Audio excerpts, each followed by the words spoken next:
Hello everybody, welcome back to Richmond. A big update for you today. If we just move the camera around, you'll see that the Goodyard / Loco shed baseboard is now fitted in position with legs, and it is bolted quite solidly to the rest of the layout. Yesterday we fitted the turntable and it does work.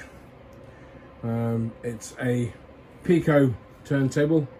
I believe it's the LK55, although I could be wrong because it's been a while since I bought it.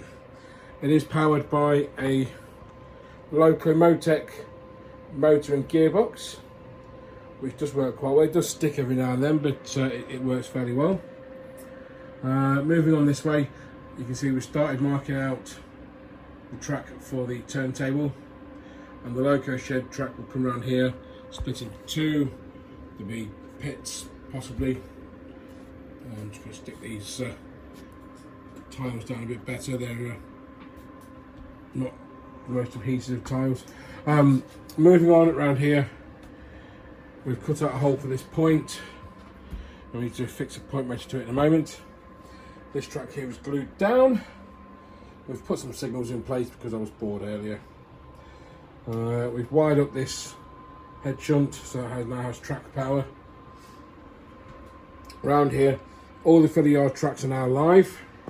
We wired them in earlier. This point here was missing a point motor because this hole wasn't in the right place, so I've hacked out a bit more of the baseboard and we've fitted the point motor and it's all wired up and ready to go. And the biggest change is a new controller. So the Bachmann Dynamis Ultima that we bought last year is now gone. Sold that last week. And in its place we have the Pico or Pico 55017, which is the same number as one of the Deltics. So this is another entry-level DCC set, and it's quite nice. It fits nicely in the palm of my hand, quite snugly. This wheel is, you know, quite easy to move and reach and touch. It is a bit sticky, which I'm not too happy about. Hopefully that'll free off in time. If it doesn't, it'll be going back to be replaced. So it's a lot easier to hold in the Dynamis. Got a small control box there. So I'm very, very happy with that. And while we're at it, we have also started designing the diode matrix control circuit for the fiddle yard. This will enable me to set routes in the fiddle yard. I've ordered a control panel from Grange and Hodder, which will sit basically where that trestle sticks out. So there'll be 14 possible routes in and out of the fiddle yard. So 7 in and 7 out. So 7 in on the I think it's the up main, and then 7 out on the down main. The DMU is on the kickback siding, which won't be part of the route setting because it's just 1 point in and 1 point out. Same with this kickback siding here, which will house, I don't know, a short goods train or something. There'll be a back seam starting possibly where that soldering iron is sitting, then running across to where the track magic box is. We haven't decided how to disguise the scenic break. Either a road bridge or some trees or something will do the job. So at the minute we're focusing on this side. So it's the Goodyard / Loco shed board, and at the moment these tiles are self-adhesive. These are about £5 a pack of 4 from Wilco's. Not bad.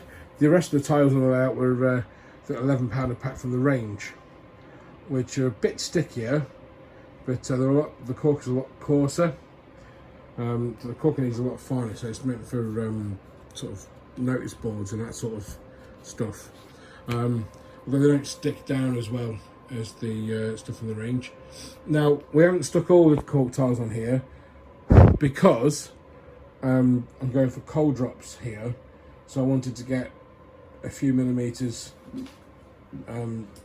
so we could build them up. They're not going to be terribly big, they're about 10-15 millimeters tall, which works out at nearly 4 feet, I believe, or 15 millimeters, nearly 4 feet. But we'll have a representation of them. Unfortunately, we won't have space to continue this track much out of the shed. On the real Richmond, this track came out the shed to another set of coal drops. We won't be able to show that because there's not enough room really.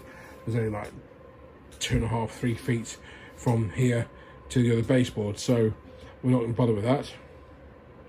Although never say never. Now, I was thinking about putting a little filler piece here, so I may put a little triangular board there and one there, just so the track isn't so close to the edge, which I'm not too happy about. If we go down to this end, you'll remember from one of my early videos that we were discussing an extra board, scenic board there. That's still in the works, and that'll be happening soon when I've got the wood and the measurements ready, and we'll be making another extension board here just to get the good sidings all the way down. And we're still waiting for a new goods shed. I'm reluctant to do anything with this track at the minute, although I may lift it and just start to slew it down here. This piece here is coming out and it'll slew across and then round to sort of there, and this will be extended, and there'll be a wall, and that'll look pretty good. One other thing, you can see the station roof has seen better days, even though I did all that work a year or so ago just to make it look good.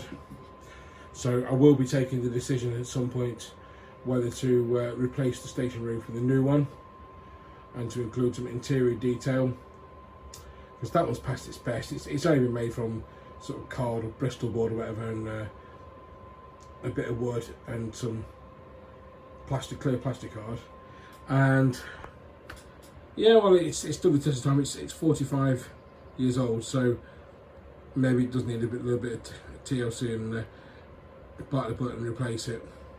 But that's for another time. It's going to take time, a lot of time and money to get done. Possibly 3D printing, possibly not, possibly soldering brass.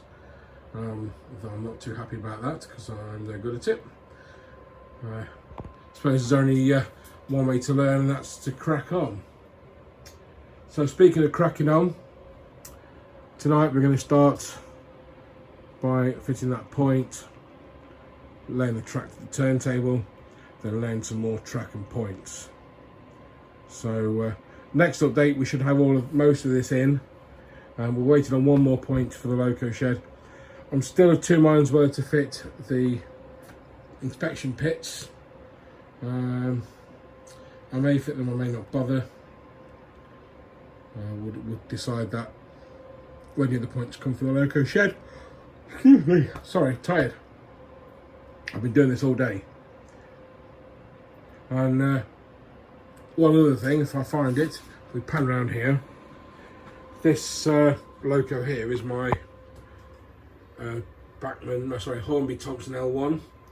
If we zoom in, there we go. It looks really good. It's been weathered, it's been renumbered. However, it's a terrible runner. I don't know if that's down to the decoder in it. I think it's a cheapo Hornby decoder. I am at some point going to replace the decoder with one from DCC Concepts with a Stay Alive, and we'll see if that improves things. And the motor makes the most awful grinding noise, so we've got a new motor on order for it. It doesn't like running bunker first over this curve point. Let's just zoom back out. There we go.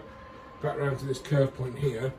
It hates running bunker first over this and into this siding, so it's banned from running bunker first into the station, and banned from the turntable for the same reason. So just got to remember that until it's fixed. Another issue with it, with the derailleur, I think that it needs a spring on the bogey pivot, which to stop the bogey lifting up and riding over the tyre bars at the point. We'll find a spring, source of spring, and fit it, and then we'll come back to that in another update. So that's it for now. I hope you enjoyed this short update, and lots of stuff packed into it. As always, if you've viewed this and you're not subscribed, please subscribe. I won't buy it, honest. It'd be great if more people did subscribe to the channel. It does inspire me to do more work, and you know, I'll subscribe to your channel in return. I can't say fairer than that. So bye for now, and I'll see you soon.